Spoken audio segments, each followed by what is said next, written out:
Look, to really understand the 1960s, you kind of had to be there, but these songs that define the era are still here for everyone to enjoy. And boy, have they aged beautifully. Ground control to Major Tom. Hard to believe this is the song that launched David Bowie. Just 22 when he wrote it, Bowie had spent his early years laboring for recognition in a number of dead-end bands, all of which struggled to gain commercial traction. But this song represented a new direction for the singer, with the space themes of the lyrics, which were inspired by the film 2001: A Space Odyssey, and resonated with the public thanks to the era's Apollo 11 space missions. I'm stepping through the door. Bowie's portrait of an astronaut spinning in a tin can far above the world highlighted the unfathomable loneliness of those venturing into space, humanizing the incredible achievements of the age. Released to coincide with the Apollo 11 moon landing, the song was used by the BBC in their coverage of the event, which helped it crack the top 5 of the UK singles chart. A re-released version hit number 15 on the Billboard Hot 100 in 1973.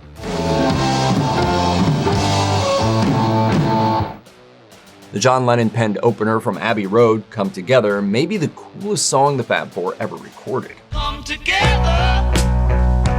right now over me.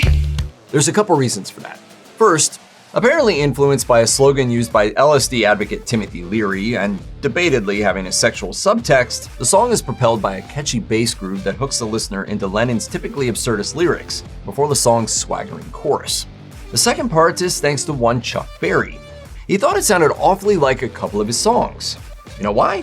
Here come a flat top, he was moving up with me then. Here come old flat top, he come grooving up slowly. Oops. The Beatles settled a 1973 lawsuit with Berry and eventually covered You Can't Catch Me, the inspiration for Come Together. Look, they're both great songs.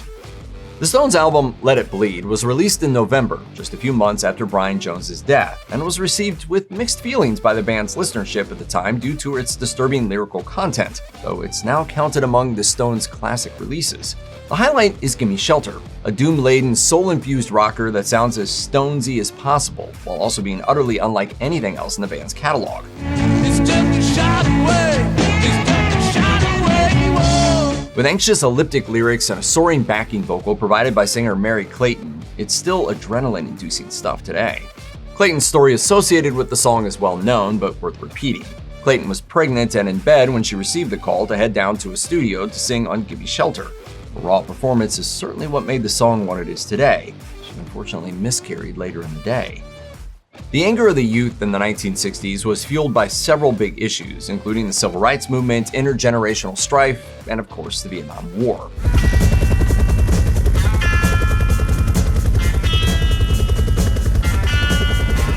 Such frustrations were expressed abundantly in that era's music, but few as aptly as Credence Clearwater Revival's Fortunate Son, which was released toward the end of the year.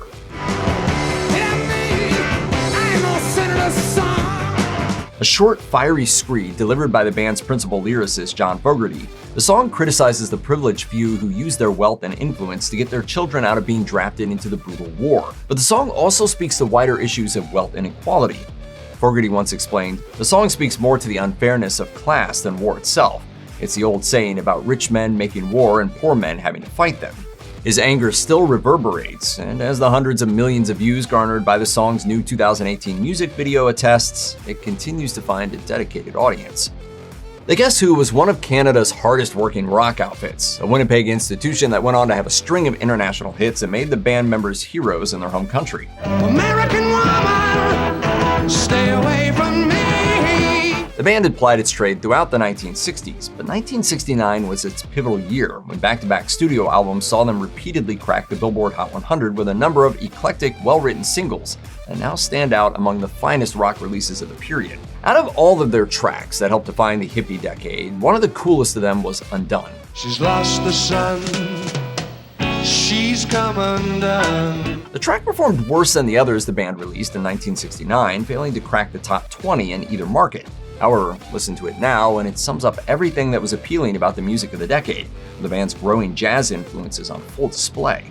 Undun is a sophisticated number in the vein of the music of 60s luminaries, the Zombies, specifically their 1964 hit She's Not There. Surprisingly, the solo, which was performed on a flute to differentiate the song from the well-known Zombies sound, was performed by Burton Cummings, a singer, keyboardist, and saxophonist who had no prior experience with the instrument. The guests who are criminally underrated, you need to include them in your listening mix.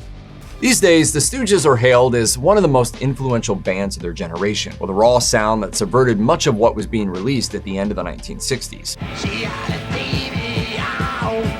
Arguably comparable only to the Velvet Underground in terms of their slow burn impact on the artists that came after them, the Michigan band led by future star Iggy Pop released just 3 studio albums before splitting amid growing drug misuse and turmoil. The Stooges commanded a loyal cult following, but never gained commercial success during its first flush as a working band. Instead, it would take decades for the public to catch up and make the Stooges iconic, by which time the band's heavy, driving sound and Iggy's snarling vocals had become guiding light for the punk movement. Most fans would tell you that the Stooges' short discography is well worth exploring in its entirety, but that one song stands above all the others as the band's crowning achievement, 1969's I Wanna Be Your Dog.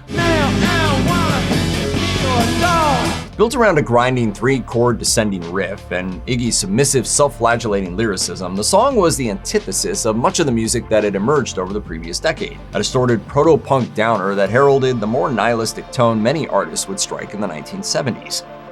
Folk rock legend Joni Mitchell's masterpieces such as Blue and Court and Spark were to arrive in the 70s, but she took a major step towards them with 1969's Clouds. The album's closer, Both Sides Now, has proven to be a fan favorite over the years. Mitchell began composing the song after she witnessed a vista of clouds while on a plane, an experience that chimed uncannily with a passage in a book she was reading at the time, Saul Bellows' Henderson the Rain King. In the book, the protagonist observes clouds while on a plane journey to Africa. Mitchell developed the idea of clouds as a metaphor for the obstacles that one encounters in life. The song's theme of universal struggle has reverberated down the years. Mitchell's surprise appearance at the Newport Folk Festival in 2022, where she sang Both Sides Now, led to another wave of appreciation for the song, and is now counted among the songwriter's most loved compositions. An overblown rock opera about the life of a nonverbal boy born deaf and blind may not chime with many modern music fans, but The Who's 1969 album Tommy is one of the era's all-time classics. Pinball Wizard is arguably the album's highlight. Unusually, the song was written to the specifications of one critic, Nick Cohn of The Guardian, with whom songwriter Pete Townsend shared a great deal of material from what would eventually become Tommy. At the time, the album was an overt reflection of Townsend's explorations of spiritualism.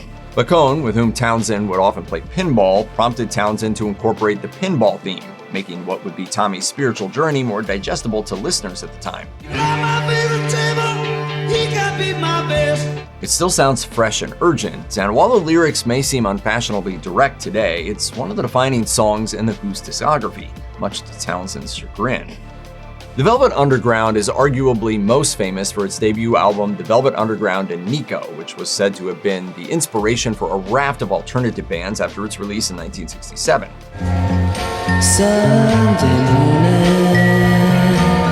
But by 1969, the Lou Reed-led band was still in its classic period, having indulged in Reed and collaborator John Cale's hard-rocking instincts in the 1968 album White Light, White Heat. The band's self-titled third album saw the notoriously boundary-pushing outfit turn more generally to conventional songwriting and softer compositions. But What Goes On ranks among the band's most upbeat offerings.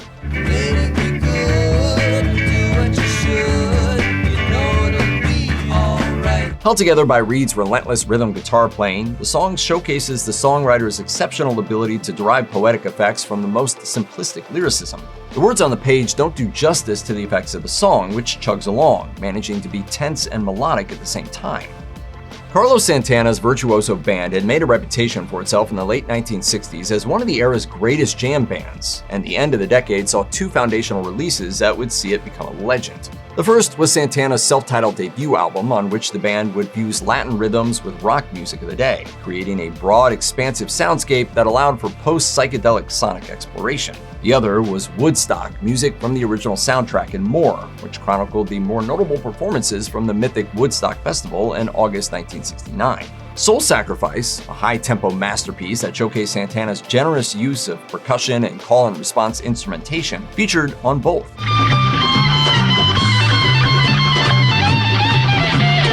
song was the centerpiece of the band's incredible set at the festival, and the place to start is with the footage of that performance. The band members deliriously push the song as far as they can take it, which is based on a simple groove that nevertheless allows the band to shine.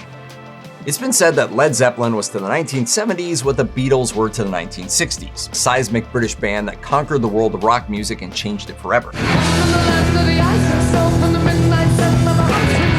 But Zeppelin's story actually began in the 1960s, with a band assembled from the remnants of the defunct blues rock outfit, the Yardbirds. Zeppelin is famous for its 4 self-titled studio albums, and for many listeners, the band really hit its high point with Led Zeppelin 4, which remains their most celebrated record. She's buying a stairway to heaven. However, the band released both their debut and sophomore albums in 1969, the latter of which contained one of their finest cuts, Whole Lot of Love. Undeniably based on Willie Dixon's classic You Need Love, the song is one of Zeppelin's most overtly sexual tracks, which progresses from a rocking headbanging groove to a strange unstructured climax, before locking back into the groove. It was a huge hit single in the US, became the theme song of Top of the Pops in the UK, and has been frequently covered by artists over the decades.